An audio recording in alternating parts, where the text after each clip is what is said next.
Salam cerdas, untuk menggunakan Git, ada konfigurasi yang harus dilakukan. Biasanya dipentingkan apabila kita ingin menjalin komunikasi antara repo yang berbeda ya, berbeda lokasi. Nah, misalnya di komputer lokal dengan di server ya. Yang bisa kita lakukan pertama adalah kita akan lihat seperti apa git config itu dilihat ya. Kita sekarang jalankan git bash ya.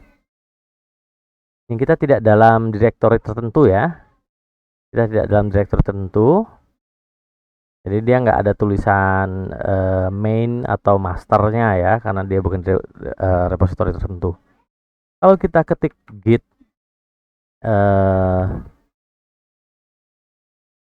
git config ya, git config.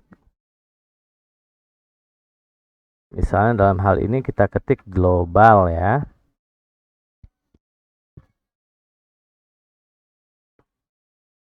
Kita bisa lihat file konfigurasinya. Ya, di sini kita edit. Nah, ini dia. Secara umum ini sudah saya setting bahwa secara global semua settingnya username itu adalah Mezona Muhammad, emailnya mezona@eng_unila.cid.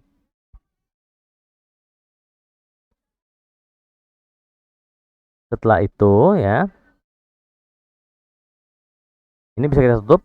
Kalau sudah tutup, nah dia config ini memiliki 3 tingkat. Nah, jadi ada global ini berlaku pada user yang menggunakan sistem operasi ini. Nah, dalam hal ini kalau global ini berlaku bagi saya yang menggunakan akun. Nah, yang lain tidak, beda dia globalnya. Gimana kalau misalnya saya mau setting ini untuk saya mau lihat setting untuk keseluruhan sistem. Kalau misalnya nggak ada globalnya ya, karena global ini hanya berlaku untuk saya yang sedang login. Nah, kita coba lihat ada nggak, kita punya nggak sistem. Nah, ini dia sistem. Nah, ini aturan-aturan dari sistem. Secara sistem kita juga bisa lihat nih kalau editornya ternyata Notepad++. Jadi mau pakai di akun saya sendiri atau yang lain, dia akan menggunakan editor Notepad++. Nah, ini bisa kita lihat kalau kita lihat namanya core nih, ada core, ada editor. Sebelum kita bisa akses seperti ini. Git config min system. Nah, ya, core editor. Sebentar. Core editor. Ya, coba kita lihat ya, sistem.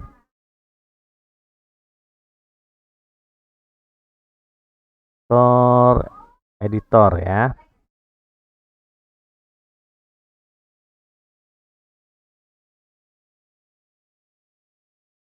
Oke ya, ini aturannya ya. Core editor not found. Oh, pantas saya salah ya. Git config system core editor. Ya, oke. Nah, ini dia ya, menunjukkan oh ini pakai Notepad++ dengan aturan ini. Multi install not a bar, no session, no plugin ya, itu aturannya. Bisa kita ubah dari sini. Ya.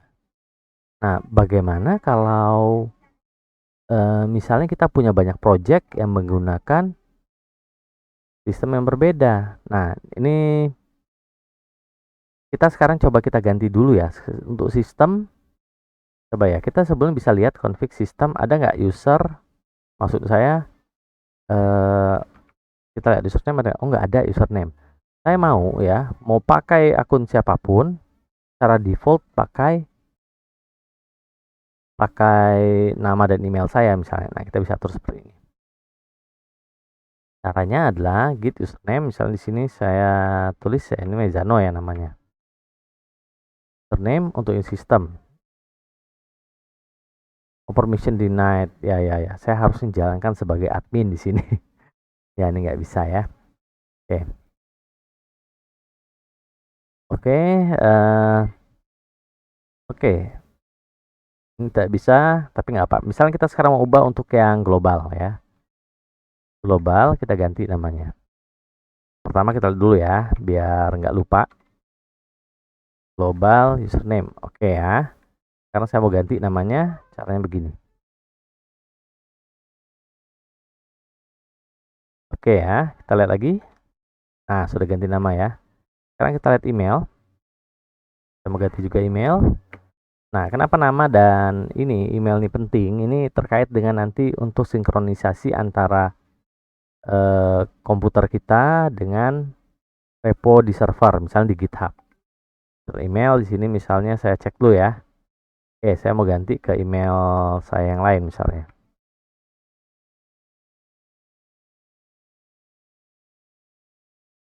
Nah, ya seperti itu. Jadi kalau kita lihat sekarang emailnya mezanoam@gmail.com. Nah, ini oke. Sekarang kita misalnya ya, kita lihat dulu ya. Ini ada project. Tadi kita punya project OSS Indonesia ya, yang kita copy. Ini sudah diklon dari GitHub ya, OSS Indonesia. Coba saya masuk ya, di OSS Indonesia ya. Nah, ini kelihatan ya, ini main branch. Nah, ini dia ada 3 file ya. Nah, saya mau lihat untuk Git, saya mau lihat Gitnya beda nggak di sini. Ya, nah ada tingkat lagi yang namanya lokal. Saya mau lihat untuk name, nggak ada. Kemudian untuk email nggak ada ya. Jadi sekarang saya mau tetapkan untuk user, untuk name-nya khusus untuk project ini nama lengkap saya misalnya ya. Nah, ini kalau kita mau lihat sebetulnya begini, bisa kita lihat apa sih settingnya yang ada. Nah, lihat lengkap, kita edit aja langsung. Nah, ini dia nih. Oh, ini sudah punya remote origin nih, ini the branch main nih ya. Dia punya remote origin. Nanti kita akan lihat pada saat kita belajar bagaimana berkolaborasi dalam jaringan yang besar. Oke, coba kita sekarang kita ketik user name ya. Kita mau buat ini namanya nama lengkap saya deh, Mezano Ardi Muhammad. Oke ya. Kemudian untuk emailnya, kita lihat dulu ya. Oke, sudah berubah ya. Untuk email kita cek, saya mau ganti juga. Emailnya nggak ada. Nah, saya mau siapkan emailnya mezano@eng.unila.ac.id ya. Ntar, ya. Kita lihat, nah sekarang sudah ada ya. Kalau kita lihat di edit, ini muncul baru nih, ada user. Ya. Oke, apakah ini berpengaruh ke global? Kalau kita cek ya, di sini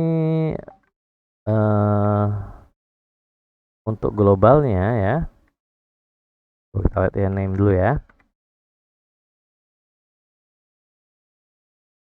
Global username Mizano. Sekarang kalau kita coba lihat lokalnya, lokal name, oh beda ya, namanya beda. Nah, sekarang kita lihat untuk email ya. Untuk email globalnya Mizano AM. Untuk lokal, oke ya. Jadi seperti ini ya. Kita punya global dan user ya. Global dan lokal ya, yang memiliki konfigurasi yang berbeda. Karena kalau kita kembali ya, ini ada yang lain ya. Kita coba untuk proyek OSS misalnya ya. Kita masuk ke proyek OSS. Di proyek OSS, nah ini branchnya master karena diinisialisasi dari sini ya. Kita lihat ini aja deh. Sekarang kita lakukan hal yang sama. Ya, saya mau lihat Untuk global username-nya ya nggak beda ya, karena semuanya sama. Sekarang untuk yang lokal username-nya ada nggak? Nggak ada. Kalau dia tidak ada, dia pakai yang global. Sekarang yang email juga sama nih. Globalnya ada, tapi untuk lokalnya tidak ada ya. Kalau dia tidak ada, dia akan gunakan yang global. Ini penting karena nantinya digunakan untuk membuat sertifikat agar bisa kolaborasi antar komputer. Jadi sertifikat kepercayaan supaya mereka tidak ragu bahwa ini adalah benar mesin yang boleh terlibat. Oke, begitu untuk git config ya. Berikutnya kita akan belajar tentang git alias. Oh ya, ini mengingatkan kembali, silakan jika Anda suka konten ini, boleh like dan subscribe. Terima kasih banyak. Salam cerdas.